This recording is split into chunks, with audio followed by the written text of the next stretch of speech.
அனைவருக்கும் இனிய காலை வணக்கம். நம்ம இயல் 1 உரைநடை உலகத்தில் கல்வி கண் திறந்தவர் அப்படிங்கிற பாடத்தை தான் நம்ம பார்த்துட்டு வந்துட்டுருக்கோம். இதில் பெருந்தலைவர் காமராசரனுடைய சிறப்புகள் பற்றியெல்லாம் பார்த்துட்டு வந்துட்டு இருந்தோம். ஆடு மேய்க்கும் சிறுவர்களையும் பள்ளிக்கூடம் செல்வதற்காக வழி செய்தவர் யார் அப்படின்னு பார்த்தோம்னா காமராசர் அவர்கள் தான். குழந்தைகள் பள்ளி செல்வதற்காக நீண்ட தூரம் நடக்கக்கூடாது அப்படின்ட்டு எண்ணி பள்ளிக்கூடங்களை அருகில் இருக்கும் மாதிரியே 1 மைல் தூரத்திலும் 3 மைல் தூரத்தில் 5 மைல் தூரத்திலெல்லாம் பள்ளிக்கூடங்கள் இருக்கணும் அப்படின்ட்டு திட்டம் தீட்டியவர் அப்படின்னு பார்த்தோம்னா காமராசர் அவர்கள் தான். பள்ளிக்கு படிக்க வரக்கூடிய மாணவர்களுக்கு கட்டாயமாக ஒரு வேளையாவது உணவு வழங்கணும் அப்படின்ட்டு ஏற்பாடு செய்தவர் யார் அப்படின்னு பார்த்தோம்னா காமராசர் அவர்கள் தான். அடுத்து கல்வித்துறையினுடைய விதிகளை மாணவர்களினுடைய நலனுக்காக மாற்றி என்ன செஞ்சார்னா அவர்கள் வாழக்கூடிய இடங்களிலேயே பள்ளிக்கூடங்களை திறக்க செய்தவர் யார் அப்படின்னு பார்த்தோம்னா காமராசர் அவர்கள் தான்.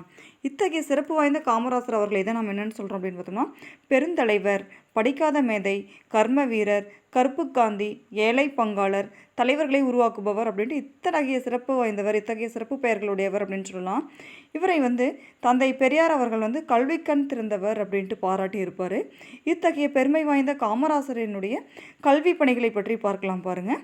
காமராசர் முதல் அமைச்சராக பதவியேற்ற நேரத்தில் ஏறக்குறைய 6000 தொடக்கப்பள்ளிகள் மூடப்பட்டு இருந்தன. அவற்றை உடனடியாக திறக்க ஆணையிட்டார். காமராசர் அவர்கள் முதலமைச்சராக பதவியேற்கும் பொழுது ஏற்கனவே இருக்கக்கூடிய தொடக்கப்பள்ளிகளில் எல்லாமே என்ன செஞ்சாங்கன்னா 6000 தொடக்கப்பள்ளிகள் எல்லாம் மூடப்பட்டு இருந்திருக்கு. உடனடியாக அவர் பதவியேற்றதையும் என்ன செஞ்சார் அப்படின்னா அந்த 6000 தொடக்கப்பள்ளிகளை உடனே திறக்கணும் அப்படின்ட்டு ஆணையிட்டவர் அப்படின்னு சொல்லலாம். மாநிலம் முழுக்க அனைவருக்கும் இலவச கட்டாய கல்விக்கான சட்டத்தை இயற்றி தீவிரமாக நடைமுறைப்படுத்தினார். உடனே மாநிலம் முழுவதுமே என்ன செய்யணும், கண்டிப்பாக மாணவர்கள் என்ன செய்யணும், இலவசமாக கட்டாயமாக அனைவருக்கும் கல்வின்னு சொல்கிறோம் இல்லையா, கண்டிப்பாக என்ன செய்யணும், குழந்தைகள் பள்ளிக்கூடத்தில் படிக்கணும் அப்படின்ட்டு சட்டத்தை கொண்டு தீவிரமாக நடைமுறைப்படுத்தினார் அப்படின்னு சொல்லலாம். மாணவர்கள் பசியின்றி படிக்க மதிய உணவு திட்டத்தை கொண்டு வந்தார். அதே மாதிரி மாணவர்கள் பள்ளிக்கூடத்தில் பசி இல்லாமல் படிக்கணுங்கிறதுக்காக மதிய உணவு திட்டத்தை கொண்டு வந்தவர். பள்ளிகளில் ஏற்றத்தாழ்வின்றி குழந்தைகள் கல்வி கற்க சீருடை திட்டத்தை அறிமுகம் செய்தார்.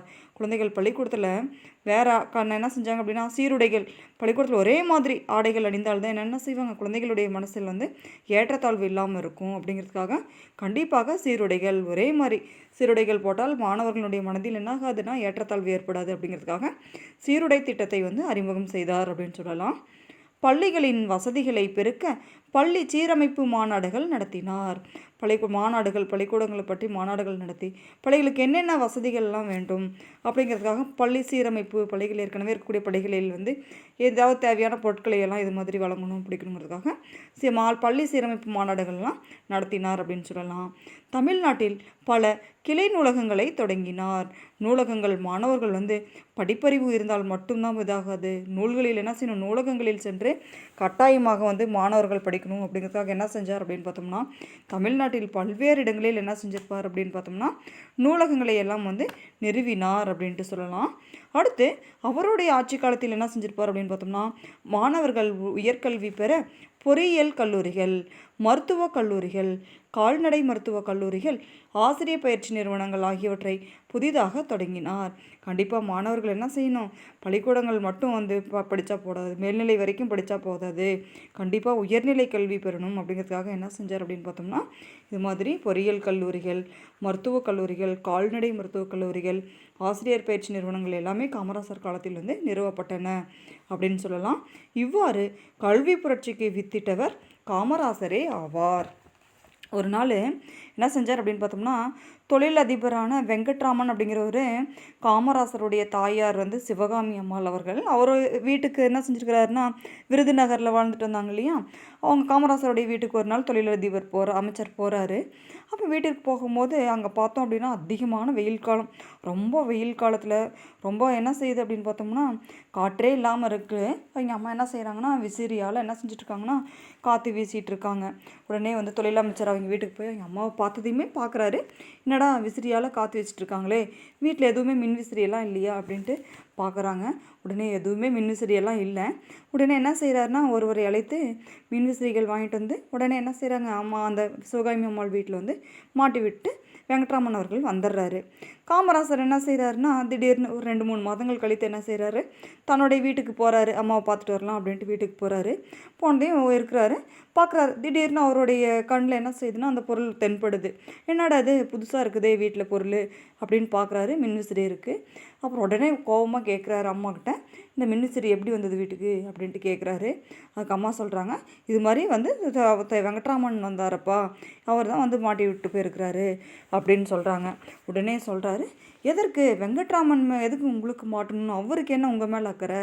அப்படி பார்த்தோம் அப்படின்னு பார்த்தோம்னா தமிழ்நாட்டில் வந்து லட்சக்கணக்கான முதியவர்கள் வயதானவர்கள் இருக்காங்களே, இப்போ அவங்களுக்கெல்லாம் மாட்ட வேண்டியது தானே அப்படின்ட்டு கோவப்பட்டுட்டு உடனே என்ன செய்கிறாரு, அந்த மின்விசிறியை கழட்ட சொல்லி கழட்டி விடுறாரு. அப்போ இதிலேருந்து என்ன செய்யலாம் அப்படின்னு பார்த்தோம்னா, காமராசர் வந்து முதலமைச்சராக இருந்த பொழுது கூட தன்னுடைய வீட்டிற்காக வந்து என்ன செய்யலை, எதுவுமே செய்யலை. தன்னலமற்ற தலைவர் அப்படின்னு சொல்லலாம். நாட்டிற்காகவே உழைத்தவர். இது மாதிரி தலைவர்களை நம்ம பார்ப்பதே வந்து அரிது அப்படின்னு சொல்லலாம். இத்தகைய பெருந்தலைவரான காமராசர் எண்ணற்ற கல்வி பணிகளை செய்தார் அப்படின்னு சொல்லலாம். பாருங்கள், இந்த பாடத்தில் இருக்கக்கூடிய ஒரு மதிப்பெண் வினாக்கள் என்னங்கிறத பார்க்கலாம். பள்ளிக்கூடம் செல்லாததற்கு ஆடு மேய்க்கும் சிறுவர்கள் கூறிய காரணம். பள்ளிக்கூடம் போகாமல் இருக்கிறதுக்கு என்ன காரணங்கள் ஆடு மேய்க்கக்கூடிய சிறுவர்கள் காமராசர்கிட்ட சொன்னாங்க அப்படின்னு பார்த்தோம்னா, ஊரில் பள்ளிக்கூடம் இல்லை. அடுத்து பசியின்றி அப்படிங்கிறத பிரித்தோம் அப்படின்னு பார்த்தோம்னா பசி கூட்டல் இன்றின்னு சொல்லலாம். படிப்பறிவு அப்படிங்கிறத பிரித்தோம் அப்படின்னு பார்த்தோம்னா படிப்பு கூட்டல் அறிவு. காடு கூட்டல் ஆறுங்கிறத சேர்த்து எழுதணும் அப்படின்னு பார்த்தோம்னா காட்டாறு. அப்போ இத்தகைய சிறப்பு வாய்ந்த காமராசரனுடைய தொண்டு வந்து தமிழ்நாட்டிற்கு மிகவும் வந்து என்னது குறிப்பிடத்தக்கது, சிறப்பு வாய்ந்ததுன்னு சொல்லலாம். இவ்வாறான பெருந்தலைவர் காமராசரனுடைய பிறந்தநாளை தான் நம்ம வந்து கல்வி வளர்ச்சி நாளாக கொண்டாடிட்டு வந்துட்டுருக்கோம். நன்றி மாணவர்களே.